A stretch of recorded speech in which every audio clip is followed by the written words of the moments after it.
Baik, bismillahirrahmanirrahim. Assalamualaikum warahmatullahi wabarakatuh. Waalaikumsalam warahmatullahi wabarakatuh.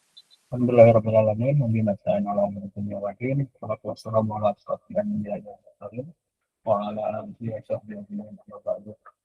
Alhamdulillahirrahmanirrahim. Di hari Jumat yang penuh berkah ini pun termasuk alhamdulillah kita sudah masuk bulan Muharram, 1 Muharram 1447 Hijriah. Ini ditekankan ya tadi karena ketika saya sholat Jumat, khotibnya berkali-kali nyebut 1446 gitu ya. Padahal kita sudah ganti tahun dan semoga di tahun yang baru ini kita bisa lebih baik, bisa muhasabah segala perjalanan amal kita di tahun sebelumnya dan bisa untuk menjadi pribadi yang lebih baik, lebih beriman, bertakwa, dan salah satu wasilahnya adalah terus berbagi untuk ikut ke majelis ilmu yang diadakan setiap pekan bersama Ustaz kita Ustaz Ahmad Jailan. Pembahasannya masih tentang kitab Taisir Fiqhul Mubin, lanjutan dari yang kemarin yang mungkin ada materi baru. Dan nanti insya Allah kita dengarkan bersama. Semoga kita bisa mengambil hikmah dan disiapkan juga untuk teman-teman jika ada pertanyaan silahkan nanti disiapkan. Baik, tidak perlu berlama-lama lagi, mari kita mulai dengan sama-sama membaca basmalah. Bismillahirrahmanirrahim. Pada Ustaz Ahmad Jailan waktu dan dapat dipersilahkan kalau tafadhol Mas Quran. Bismillahirrahmanirrahim. Assalamualaikum warahmatullahi wabarakatuh. Waalaikumsalam warahmatullahi wabarakatuh. Innal hamdalillah nahmaduhu wa nasta'inuhu wa nastaghfiruh wa na'udzu billahi min shururi anfusina wa min sayyiati a'malina. May yahdihillahu fala mudilla lahu wa may yudlil fala hadiya lahu. Asyhadu an la ilaha illallah wa asyhadu anna Muhammadan abduhu wa rasuluhu la nabiyya ba'dah. Allahumma inni a'udzubika an adilla aw dhalla aw ansina aw kana aw adlima aw lama aw ajala yujala alayya rabbi israh li sadri wa yassir li amri wahlul 'uqdatam min lisani yafqahu qawli. Alhamdulillah ikhwani wa akhwati, teman-teman ajudan yang dirahmati Allah Subhanahu wa taala.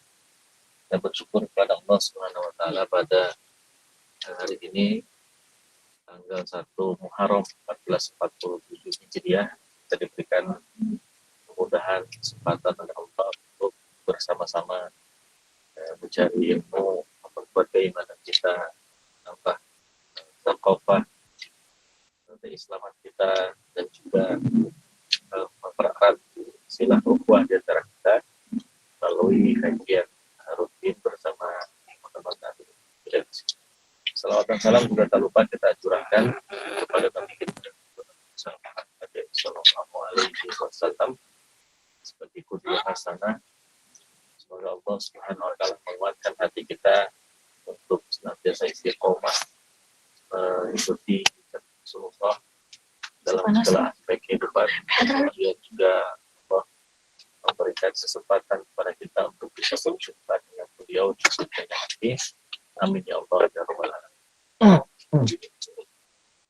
Ikhwani wa akhwati rahimakumullah, di momen tahun baru Islam 1447 Hijriah, itu kita ingin mengingatkan tentang peristiwa yang diambil oleh sahabat Umar bin Khattab ketika menetapkan kapan tanggal 1 atau penanggalan yang diadopsi oleh Islam.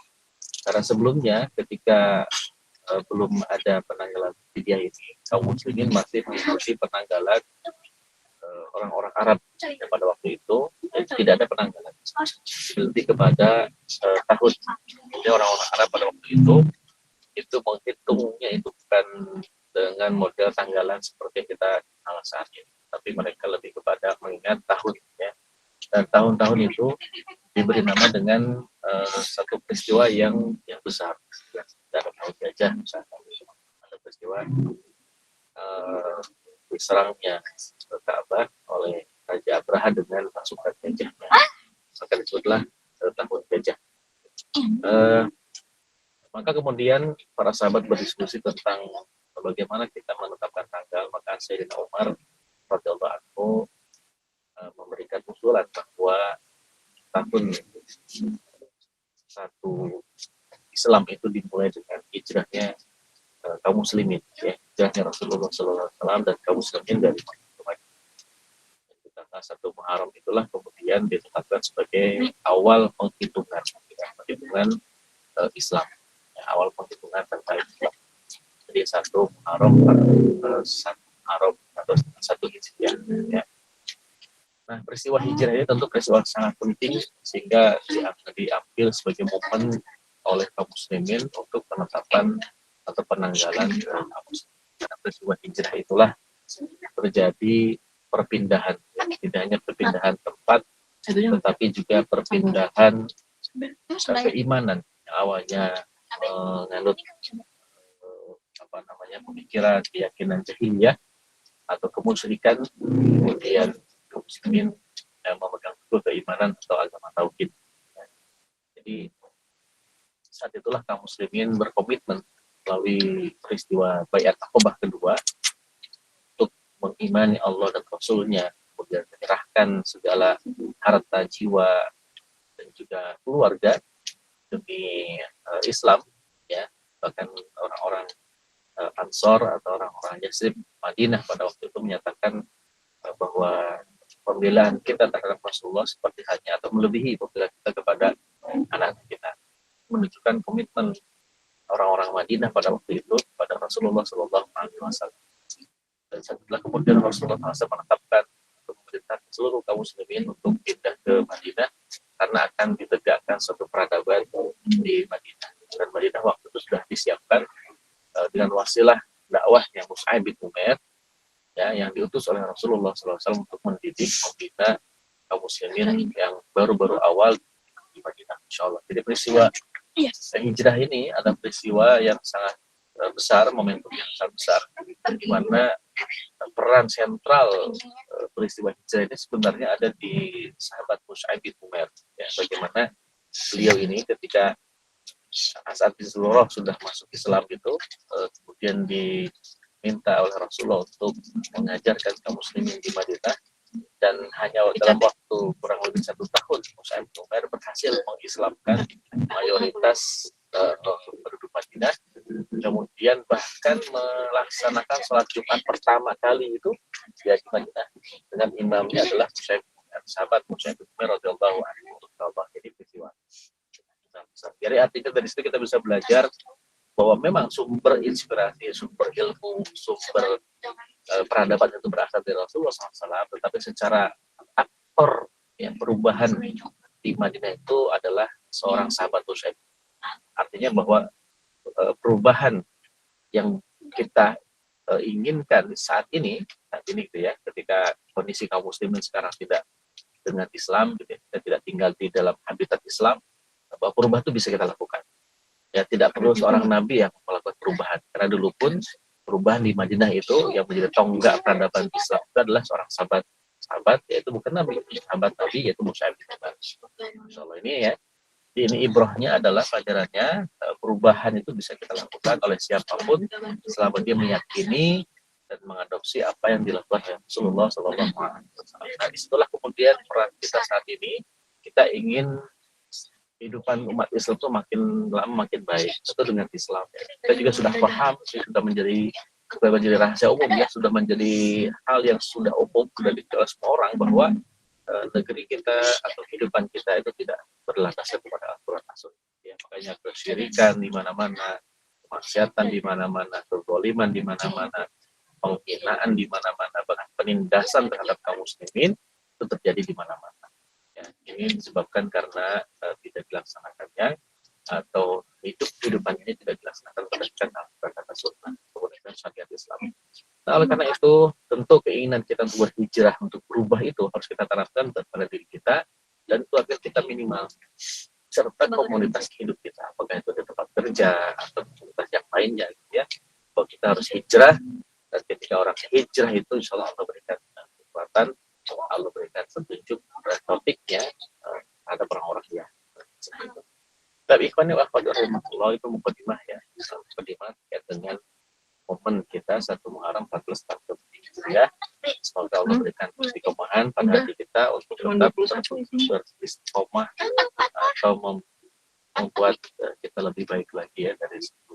Karena kata Rasulullah SAW, jika hari ini sama dengan hari kemarin itu orang-orang yang berugi, ya, dan seperti hari ini lebih buruk dibandingkan hari kemarin itu orang yang celaka, dan hari ini lebih baik daripada hari kemarin itu orang-orang ya, insya Allah kita termasuk orang-orang itu. Dan ikhwani wa akhwati rahimakumullah, kita termasuk ke dalam hadis berikutnya, yaitu al-haditsul khamis an-nahyu 'anil bauli fil masajidi wa tarkil ya.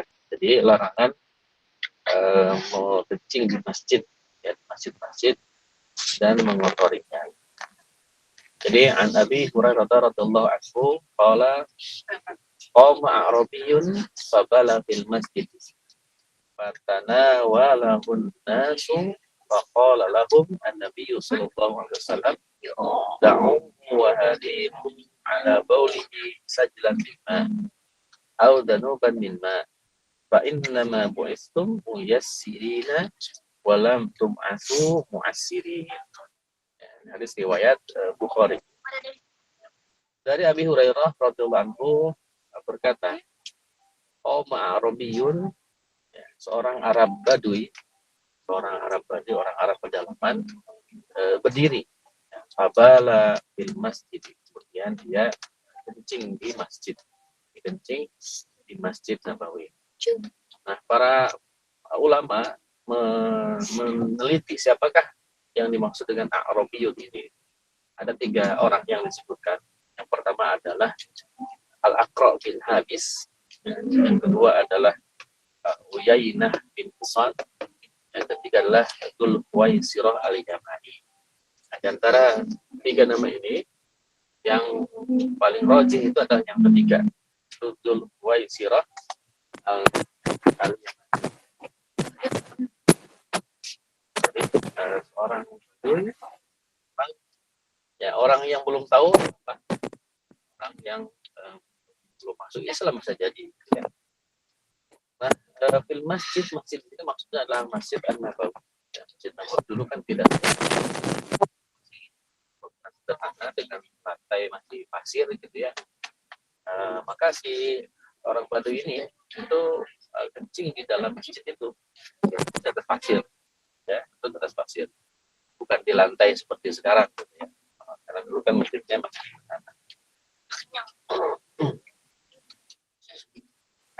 nah, fatana walakunna, seluruh orang-orang, antara di sini adalah orang-orang, maksudnya sebagian sahabat ada pada hadis yang hadir pada waktu itu tanawala, yaitu memarahi Arab yang sedang bukit ini ya, bukit di dalam masjid. Ya, memarahi di sini tentu dengan lisan saja, tidak dengan fisik. Jadi tidak ada aktivitas fisik, apakah dorong atau tarik. Ya. Para sahabat yang hadir pada waktu itu ya hanya berbicara lisan, meneriaki, memarahi orang ini. Bapak lahum Nabi juga hadir pada waktu itu, berkata kepada sebagian tempat,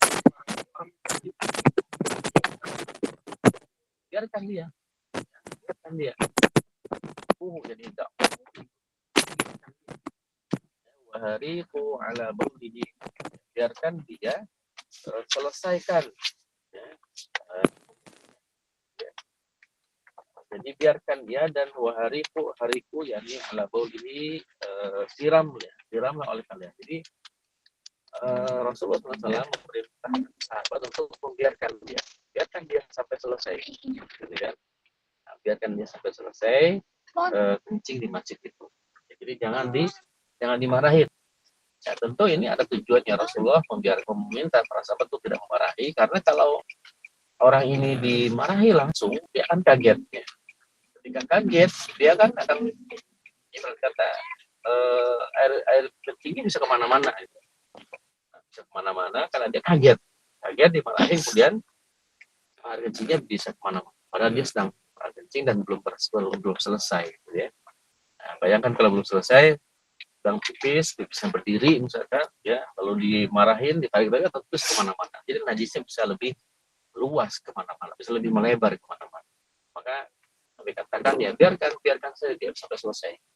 Wahariku, nah setelah selesai kemudian Rasulullah memerintahkan para sahabat, wahariku, dan siramilah oleh kalian ala baulihi, di atas pipisnya itu, sajlan mimain, satu bejana air, au danuban mimain, atau satu timba air siram. Jadi nanti kita juga belajar fikih di sini ya. Jadi cara membersihkan ya air kencing itu dengan air, apalagi di atas pasir, karena air pasir itu punya punya punya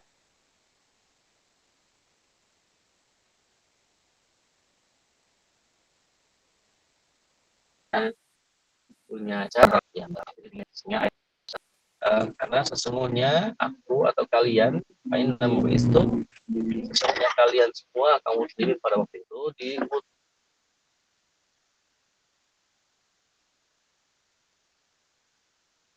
diutus ya menjadi diri untuk menjadi orang-orang yang memudahkan. Ya, walam tub'atu, dan tidak kalian banyak luar biasa. Dan Rasulullah SAW bahwa kita orang-orang muslim ini diutus oleh Allah ya, ke tengah-tengah umat manusia untuk memudahkan, bukan untuk bikin sulit. Ya, jadi itu menunjukkan bahwa agama Islam itu memang agama yang mudah sebenarnya. Kadang-kadang orang-orang ini aja bikin sulit, kan berlebihan lah dalam agama dan sebagainya.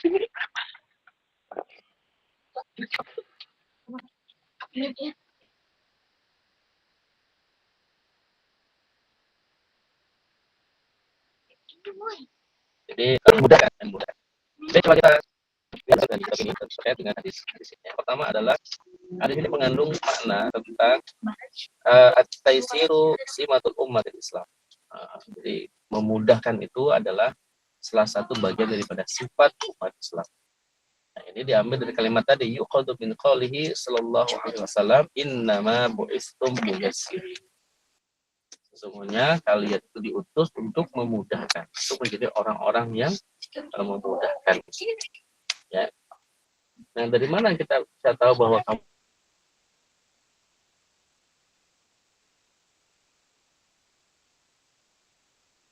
muslim itu memudahkan?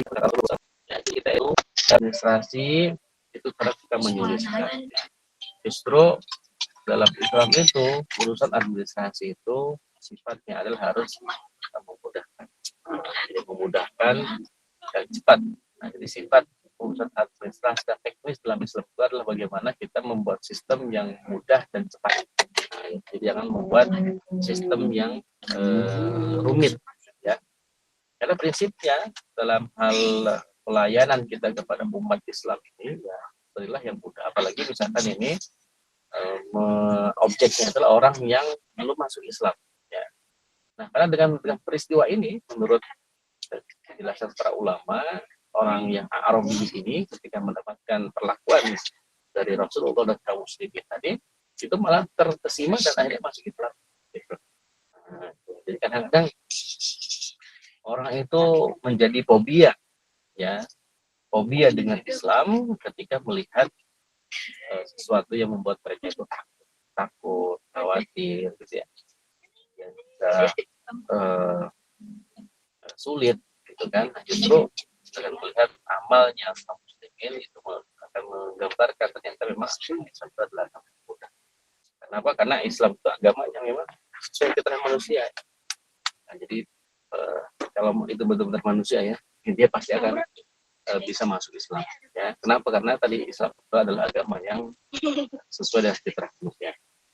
Ya, bagaimana tidak gitu ya? Pertama misalkan sholat itu kan sholat di waktu sehari itu bukan memberatkan.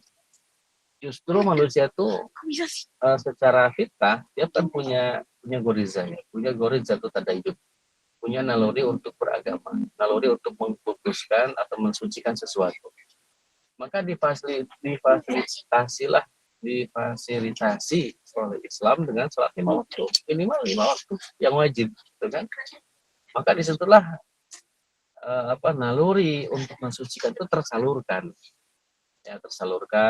ya, kemudian sehingga dia ketika melakukan aktivitas sehari-harinya itu akan lebih fresh ketika sudah sholat. Kenapa? Karena dia harus wudhu kena air, kan? Kemudian bergerak, itu kan nanti lebih fresh, lebih segar,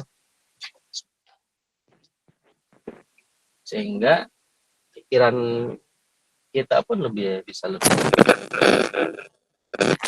produktif, bekerja pun begitu. Nah, itu justru sholat itu bisa membuat orang lebih produktif seharusnya, karena ada jeda rehat dari aktivitas yang cukup padat, dijedalah dengan sholat. Jadi ini menunjukkan ini fitrah manusia. Contoh yang lain misalkan bahwa dalam Islam itu menjadikan nikah itu sebagai sunnah, kan?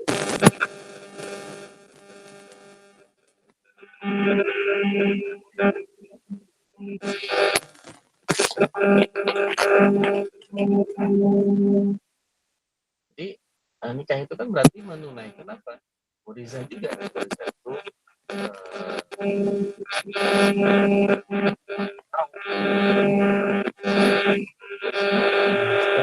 konsep mungkin di antum bisa dijauhin HP-nya dari HP lain, itu kayaknya akan aktif sinyal. Oh gitu, kenapa ya? Kalau misalkan ada HP di sekitar antum mungkin bisa dijauhkan terlebih dahulu, nanti baru antum ngomong. Oh gitu, bunyi ya? Ya.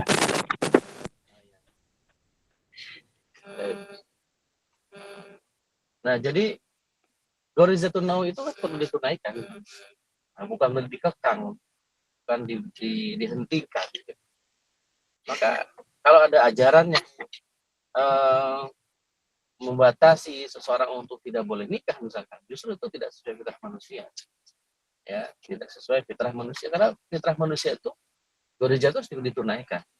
Nah, ini adalah salah satunya. Kemudian yang ketiga misalkan penunaian terhadap Gorizatun Baqarah. Ya, bahwa manusia itu punya hasrat ingin menjadi pemimpin, hasrat ingin menjadi orang yang kaya, hasrat ingin dihormati. Islam pun punya aturan-aturan bagaimana orang itu bisa mendapatkan kekayaan yang halal, gitu kan?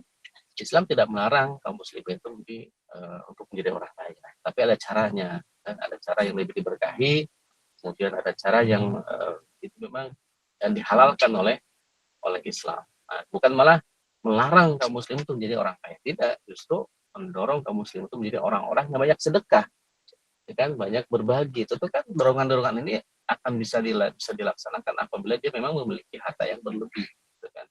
Karena sedekah, berbagi kepada orang itu bisa dilakukan kalau dia sudah terpenuhi kebutuhan dianya dan juga orang-orang yang dia takutkan.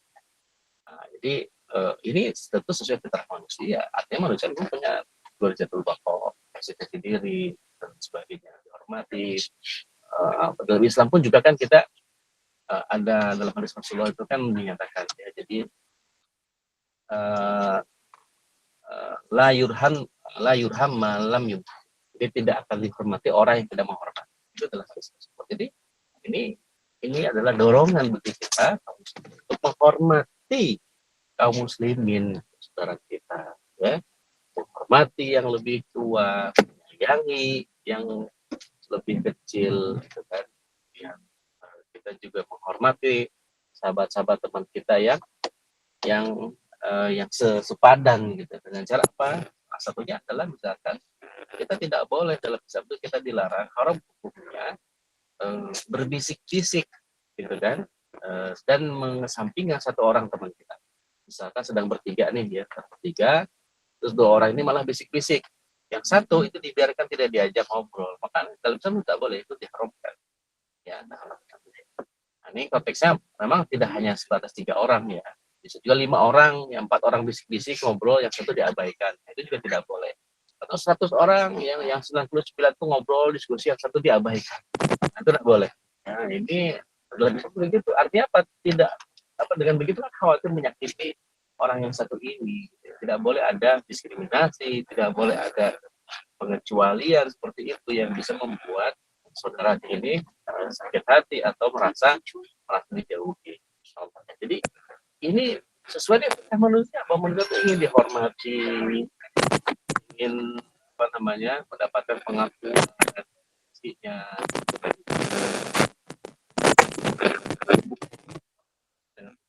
ya, dan juga bisa memuaskan. Baik, ayuhani wa akhwati rahimakumullah. Kemudian kalimat berikutnya, hariqu ala baulihi sajdatul mai aw dukhulun sinna. Jadi kalimat ini menunjukkan pada apa? Ala anna izalatin najasati la tajuzu illa bima. Bahwa menghilangkan najis itu tidak boleh kecuali dengan air. Jadi tidak boleh menghilangkan najis kecuali dengan air. Ya, itulah dalam Islam itu membersihkan najis itu hanya dengan air. Ya, hanya dengan air. Ya, kemudian yang lain paling ketika tidak ada air bisa dengan batu, bukan dengan tisu. Bukan dengan tisu. Ya, karena dengan tisu itu tidak bersih, gitu kan? Tisu yang bersih itu dengan air. Ya. Nah, maka kalau kita lihat peradaban Islam dengan peradaban Romawi, misalkannya dulu, ya kaum muslim itu sudah lebih maju untuk menggunakan air sebagai alat untuk membersihkan najis. Ya, membersihkan najis itu adalah diajarkan oleh kaum muslimin. Mana waktu itu peradaban Barat, yaitu Romawi, itu tidak menjadikan air sebagai alat untuk membersihkan. Ya, air juga tidak dipakai untuk mandi. Bahkan ada di Andalusia itu, di Spanyol dulu ya, ada seorang ratu yang tidak mau mandi. Ya kan? Kenapa? Karena mandi itu dianggap sebagai aib. Karena orang yang mandi dianggap orang yang banyak melakukan dosa. Salah satu pertobatan mereka dengan mandi. Jadi mereka nggak mau mandi. Kenapa? Takut dianggap orang yang banyak dosa. Sehingga mereka bikin parfum untuk bisa menghilangkan bau badannya itu. Ya, tapi dalam Islam air lah alat yang bisa digunakan untuk membersihkan najis. Jadi ala anna izalatul najasati la tajuzu illa bima. Jadi tidak boleh menghilangkan najis kecuali dengan air. Wa qala Abu Hanifah yajuzu izalatul najasata min thawbin wal badani bi kulli ma'in kal-khalli wa ghairihi. Walaupun demikian ada pendapat lain, sebagaimana disebutkan oleh Imam Abu Hanifah, boleh saja menghilangkan najis dari baju atau badan dengan semua alat yang bisa digunakan untuk membersihkan. Tidak mungkin dengan tisu basah juga ada airnya, tisu dan sebagainya. Jadi ini ada pendapat lain, tapi tetap al-aslu, ya, asal untuk membersihkan najis itu hanyalah dengan air saja. Kemudian bagaimanakah kaifa tuthirul arda idza tanah jasa? Bagaimana membersihkan tanah atau lantai apabila terkena najis? Maka para ulama ini berbeda pendapat bagaimanakah membersihkan tanah ketika terkena najis. Yang pertama misalkan pendapatnya Imam Abu Hanifah atau ulama Hanafi, ya, itu mereka berpandangan apabila tanah itu terkena najis, ya, dan najis yang basah seperti air kencing, maka membersihkannya itu adalah dengan air. Jadi dengan menimpakan ke atasnya itu air sampai air itu menembus ke dalam tanah, ke pasir itu. Nanti kalau misalkan ini kan bisa jadi dulu itu kan rumah-rumahnya kaum muslimin juga kan lantainya masih pasir atau tanah, jadi bukan lantai seperti hanya sekarang keramik gitu ya. Atau rumah-rumah yang sekarang juga di kampung-kampung itu kan masih tanah, sebagiannya itu lantainya tanah. Nah, bagaimana ketika ada misalkan air kencing anak kecil, misalkan air kencing hewan, ya kan, itu kan najis. Maka cara membersihkannya dengan menyiramkan air ke atas najis itu sampai itu tembus ke dalam. Karena sifat tanah itu kan dia menyerap air, gitu ya. Nah, sampai apa? Wa idza lam yabqa ala wajhiha syai'un min al-najasati wa tusribul ma'u fa bituha. Namun apabila tidak tersisa satu pun dari najis, maka menyiramkan atau menyiramkan air itu. Kalau misalkan najis tidak tersisa, nah dia terbawa air dalam kan, ya suasana itu kan berubah. Bagaimana kalau tanah padat? Ada beberapa tanah liat atau tanah yang terdapat rumah padat, ya. Maka kalau yang begitu caranya digali, bukan gali yang tempat yang terkena itu, ya. Kemudian dibuang. Ya, kalau tanah yang padat, biar tidak bersifat harapannya lama, dari ya, dibuang ya. Ini cara ya, cara taruh ya, tanah.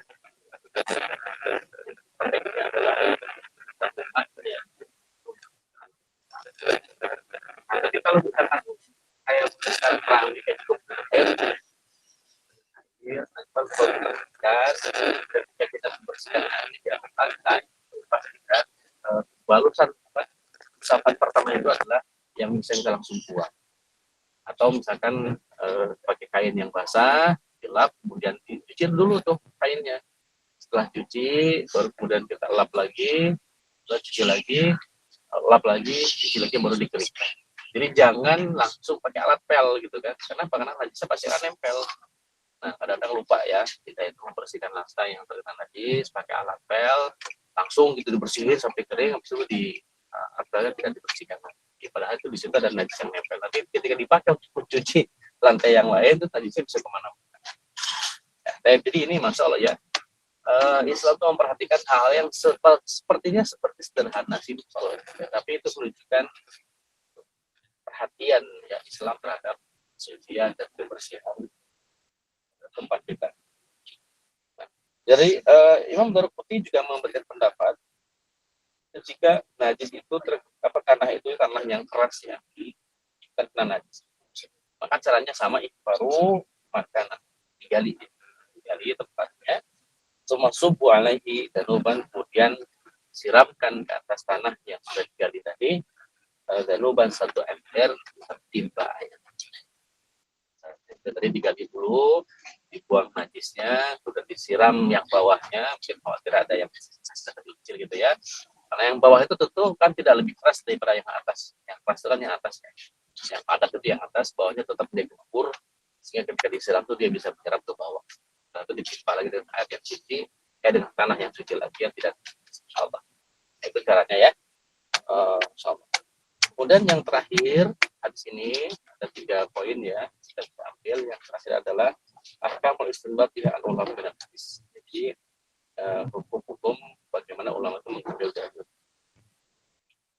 Nah, istadalla al-jumhur bihadzal hadis ala anna al-arda al-mutanajjasata ya la yutahhiruha illa billah. Jadi para ulama bersepakat, ulama jumhur berarti kebanyakan ulama bersepakat bahwa menghilangkan najis yang ada di tanah itu tidak bisa digunakan dengan cara lain kecuali dengan air. Ya. Dal jafafa biri awis samsi khilafan li ba'd al-hanafiyyati al-qailina bi annahuma yahilan syai'u al-najas an halatin najasati ila tahur.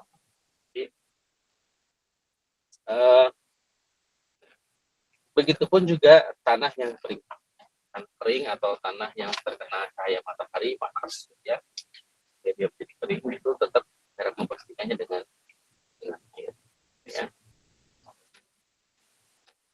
Lalu apa yang bisa diambil ya dari hadis ini? Yang pertama adalah hirsun Nabi sallallahu alaihi wasallam ala ta'lim, ambisi Nabi untuk mengajari umat. Jadi Nabi itu karena beliau seorang Nabi, kemudian mengajari umatnya dengan syariat Islam. Dan saat itu juga para sahabatnya ketika sudah diajarkan oleh Nabi langsung diamalkan. Itulah cara belajar kita. Kita kalau sudah tahu, ya diamalkan. Ya, apa sih kandungan hadis ini?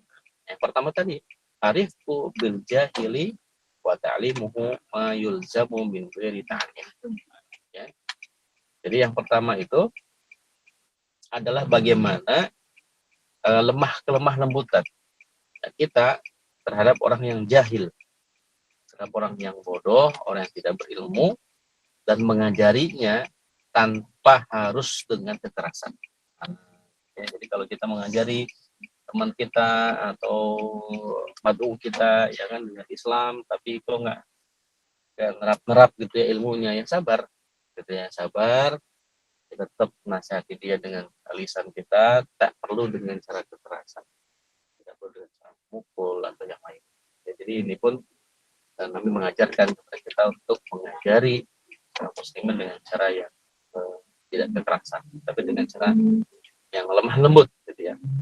Yang ketiga, rafatun Nabi sallallahu alaihi wasallam wa rahmatuhu bi ummatihi wa 'azimu khalqihi sallallahu alaihi wasallam. Ini juga kita bisa lihat bagaimana kasih sayang Nabi ya, kasih sayang Nabi, kemudian rahmatnya Nabi, kemudian juga agungnya akhlaknya Nabi kepada umatnya. Masya Allah ya. Nabi itu luar biasa. Ya, Nabi itu luar biasa ketika menghadapi umatnya itu senantiasa dengan cara ada hadis lain ya yang menunjukkan kepada kita Nabi itu kadang-kadang memiliki dua sikap yang berbeda. Nah, sikap yang pertama itu ketika Nabi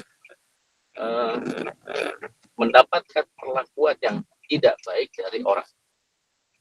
Misalkan adalah ketika peristiwa seorang Yahudi itu menarik selendang yang ada di lehernya Nabi sampai kemudian buat bekas luka yang ada di leher sama di pundaknya. Nah, Nabi di situ tidak marah, tidak marah, kemudian tidak memerintahkan siapapun untuk mencelakai orang Yahudi ini. Ya, tapi justru Nabi memaafkan, bahkan Sayyidina Umar waktu itu memang ingin gitu kan, langsung ingin membunuh orang Yahudi itu, cuma Nabi melarang. Jadi ini sikap yang pertama. Sikap yang kedua, Nabi juga pernah disakiti ya oleh seorang orang musyrik. Ya. Lalu Nabi memerintahkan para sahabatnya untuk memerangi dia, membunuh dia. Nah, itu sikap yang berbeda. Apa yang membedakan? Nah, para ulama kemudian mengkaji dua hadis ini. Ternyata dua hadis ini itu berbeda konteks. Yang pertama adalah ketika peristiwa orang Yahudi itu menarik selendang yang ada pada Nabi sudah membuat luka, Nabi malah memaafkan dia, bahkan melarang sahabat untuk melawan pembunuh dia, itu karena orang Yahudi ini menyakiti pribadi Nabi sebagai seorang manusia. Nah, jadi posisinya adalah orang Yahudi ini menyakiti Nabi Sallallahu Alaihi Wasallam dalam konteks Nabi sebagai manusia. Jadi pribadi Nabi yang bisa. Tapi dalam peristiwa yang kedua tadi, Nabi itu disakiti oleh orang Quraisy ini, orang Muslim ini, dalam konteks bahwa Nabi sebagai seorang Rasul. Jadi orang ini menghina Nabi sebagai seorang Rasul. Itu Nabi nggak terima. Dia nggak terima ketika posisi beliau sebagai Rasul itu dihina ya oleh orang kafir ini, maka Nabi memerintahkan untuk memerangi orang. Nah, kenapa? Karena ketika orang itu menghina Nabi sebagai seorang Rasul, berarti menghina Allah Subhanahu Wa Taala. Dia mengangkat Nabi Muhammad SAW sebagai seorang Rasul, menghina risalah ya atau ajaran. Jadi dari kita bisa belajar gitu. Ketika kita melihat sikap orang kafir menyakiti kaum muslim dalam konteks bahwa itu adalah masalah agama, kita harus marah. Ya. Jadi kalau motivasi agama seperti misalkan pembunuhan kaum muslimin di Palestina, kita harus marah. Kita harus marah, kita harus menggunakan rasa benci kepada orang-orang yang melakukan penindasan terhadap kaum muslim. Ya. Tapi ketika orang kafir itu menyakiti konteks pribadi kita, misalkan itu mengubah aja pilihan, kita bisa marah ataupun pilihannya kedua tidak bisa memaafkan. Tapi Nabi begini memaafkan. Nah, ini apa namanya dua konteks berbeda sikap Nabi terhadap orang kafir yang menyakiti Nabi Muhammad SAW.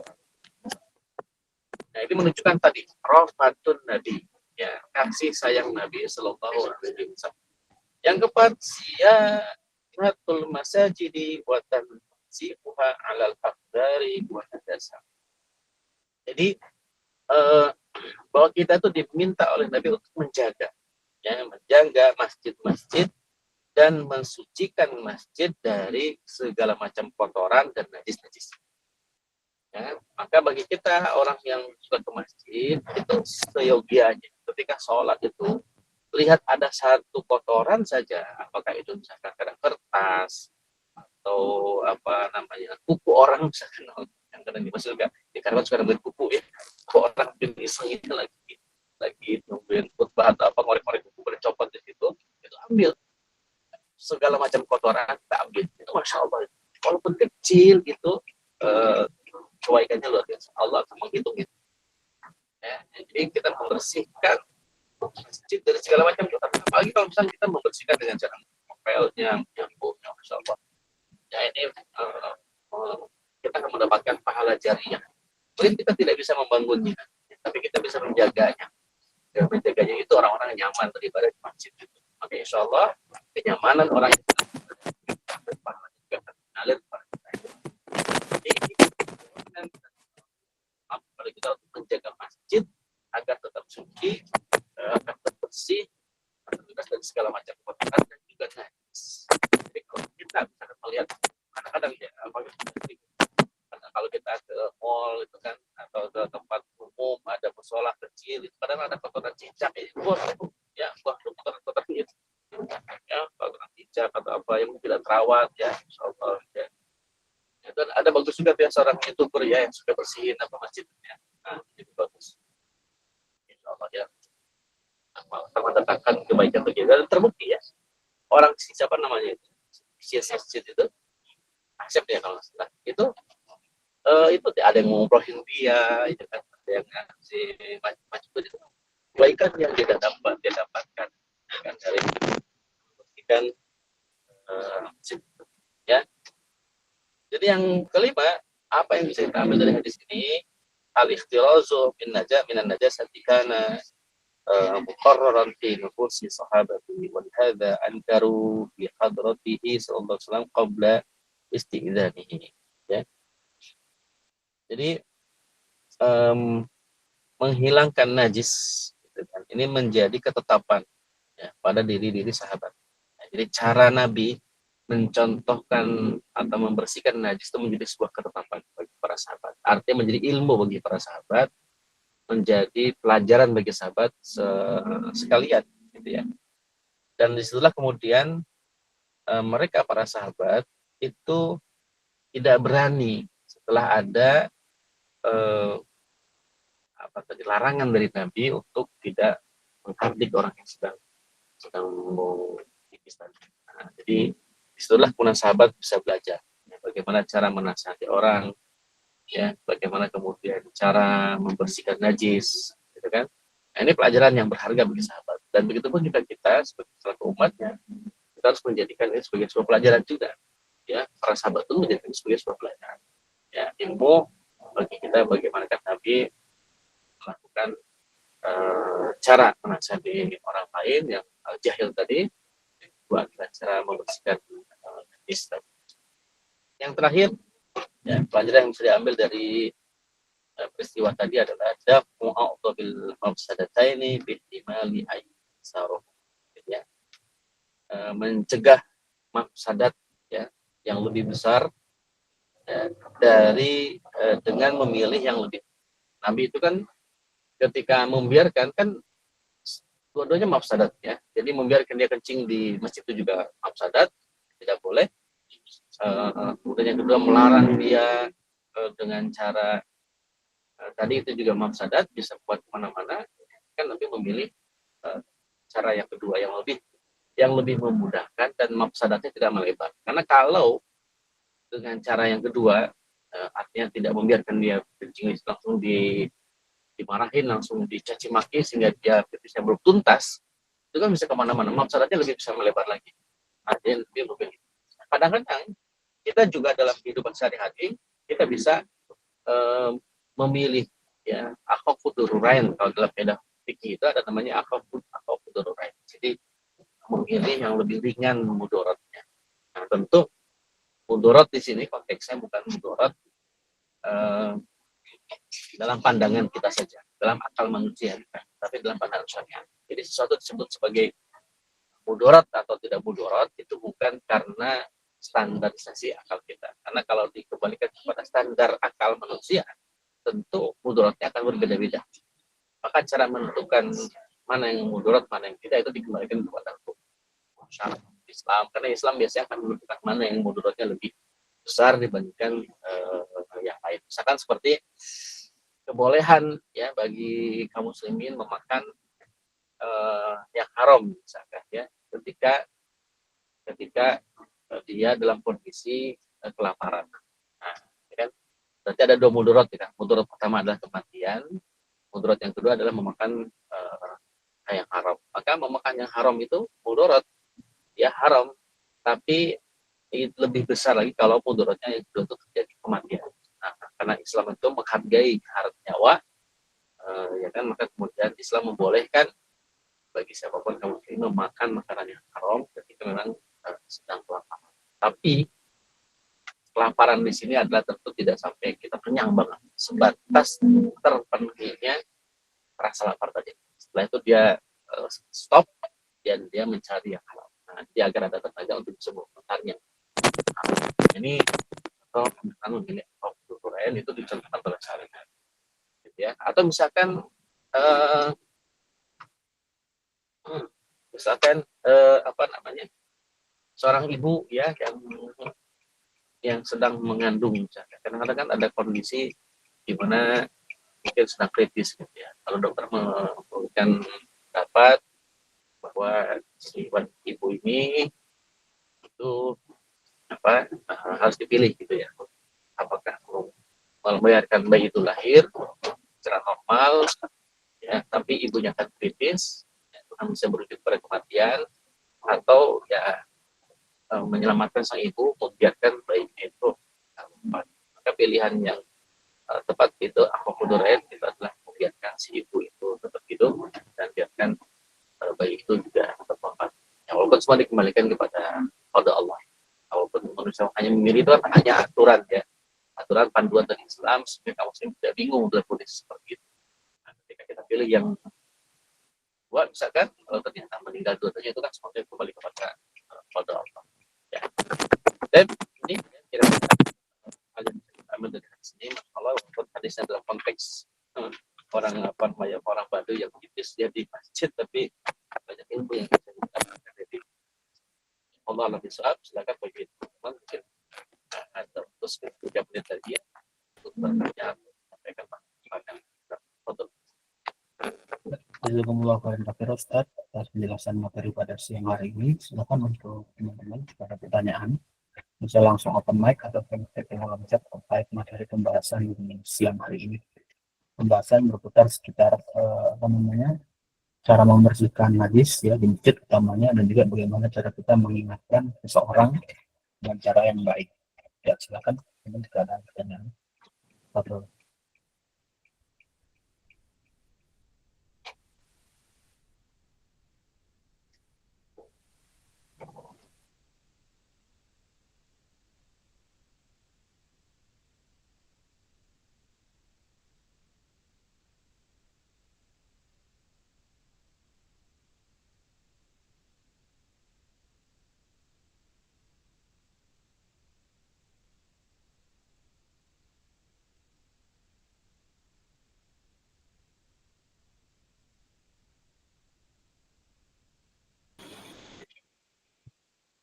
Baik, Ustaz, sepertinya ini teman-teman mungkin masih menyimak dulu Ustaz, masih menyimak dulu karena pembahasannya juga lumayan panjang.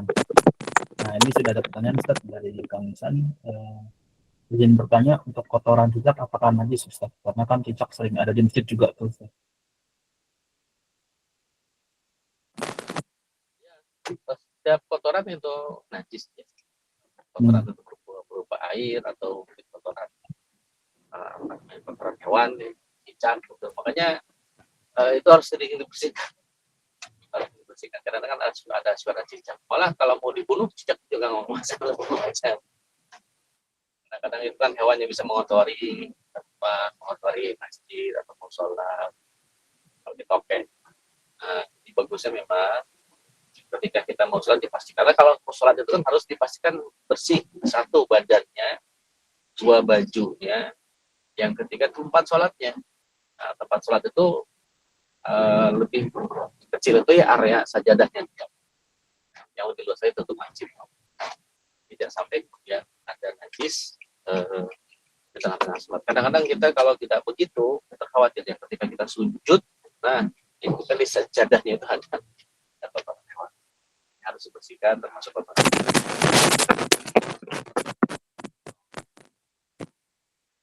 Kecuali ikan ya, kalau ikan enggak. Kotorannya enggak kelihatan. Saya pola Ustaz. Terima kasih atas jawaban yang diberikan. Mungkin saya cukupkan di satu juga ya, Ustaz sedang dalam perjalanan ya. Berhati-hati Ustaz, semoga anti juga selamat sampai tujuan. Amin. Baik, terima kasih. Ya, betul. Ya. Baik, terima kasih. Jazakumullah khairan katsiran. Barakallahu fikum pada perjalanannya atas penjelasan materi di siang hari ini. Dan untuk teman-teman semua, kita insya Allah mulai kajian pekanan di hari Jumat nanti jam 14 ya teman-teman. Ini dilakukan karena Ustaz memang bisa gitu ya, dan juga nanti biar teman-teman ada waktu spare juga untuk bertanya gitu ya. Karena kalau misalkan mulai dari jam 14.30 mungkin waktu tanya jawabnya ini dikit gitu ya. Dan mungkin teman-teman juga lebih seret untuk tanya jawab di sini ditimbang di grup gitu ya. Ya, wallahu a'lam bishawab. Semoga ini bisa jadi kemudahan dan kemaslahatan bagi kita semua untuk menuntut ilmu dan tetap istiqomah dalam duduk di majelis ilmu bersama Ustaz Delari.